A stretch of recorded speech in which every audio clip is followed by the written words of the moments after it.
Hi, my name is Kaylee. I am the owner of HoloGrave Cosmetics. Recently, I've been getting a lot of comments asking if I could do makeup tutorials, which I'm totally fine with doing. I do them occasionally, but they are longer than the 60 seconds that are required on shorts, reels, all of that stuff. So obviously they would have to be done in this format, and I am not too great at this format. I don't exactly know what I'm doing. When it comes to posting on YouTube, I just repost my little TikToks on here and call it a day. But I figured I would start with doing an about me, since I realized that YouTube does have a little bit more of a cult-like following. They tend to really like the people that they watch, and want to know more about them. And I don't really get to do a whole lot of that on my other socials because it's all short form content. It's all like very quickly grab attention, and they don't care about you unless you're making, viral content. So like the alg would never, show an about me video to people. So I guess this is kind of my own version of it. But anyways, yes, my name is Kaylee. I don't think I ever have really shared that on the internet before. I've had my business for 4 years now. I started it in 2020, right around COVID time. I took my stimulus check. It was like, what did we get? $500, $600. I gave it to a person to make my logo. I started in Indiegogo, bought the stuff to make lip glosses, and that's how I started. Then after that, I created an eyeshadow formula. After that, I created our moon waterliner formula. Then I created brow gels, I created highlighters, I created all of that. And somewhere in there, we blew up, and I had to pay so much money in order to get stuff moved over to labs.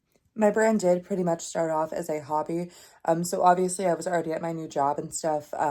When I had started my brand, I just kind of wanted some money on the side. I didn't expect for anything to get big, to blow up, to go anywhere.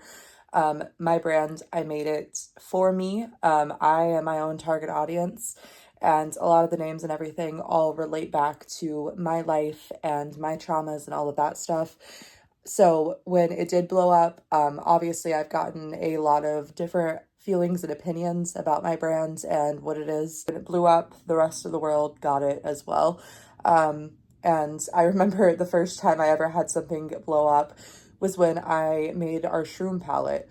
And of course I was hand pressing these eyeshadows. It was so difficult. My hands are actually kind of ruined at this point. So I already had like some hand issues with like being able to like apply pressure in there and stuff and like be able to use them and work them, and like the joints getting like all like, like stiffened up and like not moving. And so the shroom palette blew up on like a Goblin Core mushroom Facebook page. And of course I posted it on there. I wanted people to see it because, I was proud of it. I made the formula myself. I did have extras to sell. But then the demand for it got so out of control, and I was in there pressing like over 100 eyeshadows a night. And I know that doesn't sound like a lot, but when you're hand mixing up and grinding all of these pigments and then pressing them down and then like stamping all of your weight into it, eventually I got one of those like big heavy duty like pressers, but still it was one at a time. And it was so difficult.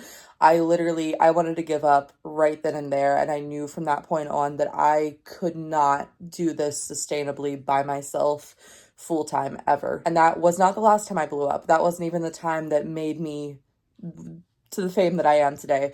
The thing that made me the fame I am today was, I believe, in November of 2020. So a few months after that, my videos started going viral for me swatching my entire arm. Everybody always wants to know where those videos originated from. I don't know if it was me. It might not have been me, but it was back in 2020. And I feel like I might have been the one where that originated from. It hit millions and millions and millions of views. There definitely could have been brands that did it before. But one of my pet peeves is I always get told that I look like I'm copying other brands for doing that. And it's like, I have been doing that since 2020. That was when I really blew up. I remember I was sleeping. I woke up at like 4 o'clock in the morning to my phone going cha-ching, cha-ching, cha-ching, cha-ching, cha-ching, cha-ching, cha-ching. It was my Shopify just going crazy. And at that point in time, I kind of just had extra inventory listed because like I made it as I went. And I realized so quickly that was not going to work. And I also used to hand cut out all of my labels, and I hand applied all the labels. And like when I say hand cut labels, I mean like the name labels for the product. I mean like the front labeling for the product, even down to the bubble mailers that got shipped out. I was cutting those and taping those on. So I had to get stuff figured out fast. I had to get a thermal printer. I had to get a better system going for the labeling. I had to get a lab working on stuff immediately to get those formulas like copied and swapped out. It was just absolute insanity. And I'm so thankful for it. It has been a whirlwind ever since then. My restocks have almost consistently sold out since 2020, so the past 4 years. Even though I keep making more and more product, profits have been up every year for the last 4 years. I do better than the previous year. I'm hoping I'm to a point now where I can level out because I am working nonstop all day, every day. And without hiring an employee, I don't think I can do more than what I currently do. So just know that with my restocks and things, I am listing what I can manage. So please be patient with me. So to answer a major question that people ask me, no, things are not handmade by me anymore. I'm very transparent about all of that. I show you guys the manufacturing process. I work with some of the top labs in the world. Obviously, I cannot tell you exactly which labs they are because we do have NDAs to protect both of us. But I have gone in the last 4 years from hand making all of my stuff to now having it lab made. I obviously still do pack all of my orders. I am in here in my office. This is where I do all of the order packing by myself. I do not have any employees. So it is just me in here all day, every day, making the content and filling the orders. I do have my cosmetology license. I am licensed in the state of Ohio as a cosmetologist. I am certified in safety and sanitation. And of course, my cosmetology license does cover the scope of being, for all hair, esthetician related things, nail tech related things, all of that.